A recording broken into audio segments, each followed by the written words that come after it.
So the reason we know is because geochemists have done stone sourcing on the chemistry of these stones in the pyramids. And they've been able to trace them to different quarries at Giza. And so this is photos of different quarries and cuttings for the quarries. And so they've taken samples from the quarries themselves and from the stones in the pyramids. They do different kinds of geochemical analyses to show the ratios of, in this case, magnesium and iron. And then they trace them back to specific quarries there. And so they know that a bunch of the stones from Khafre, for example, come from the area of the Sphinx. The Sphinx is from a quarry.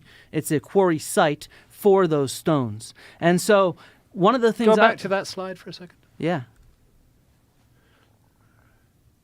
We're cut into the quarry walls. Okay. And so this is a photo of some of these quarries, and I want to point out that the quarry walls look a lot like exactly the walls of the Sphinx itself.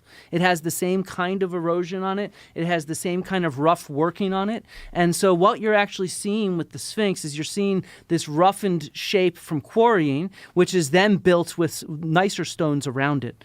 Right, but we're talking about the temple, the Sphinx, the outside structures, what Robert Schoch was discussing. That shows much more clear indication of the water erosion.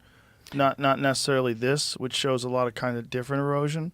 And by the way, this restoration on the paws of the Sphinx is modern. Yes, that is modern. modern. I'm not going to deny that. But what I'm trying to explain to you is that we can't... A, I don't think that anybody really agrees with Schoch that it is erosion. B, if it is erosion, well, a lot of geologists do not. Nor do but many geologists do. Many geologists do agree with them. Very few. I think it's quite a bit.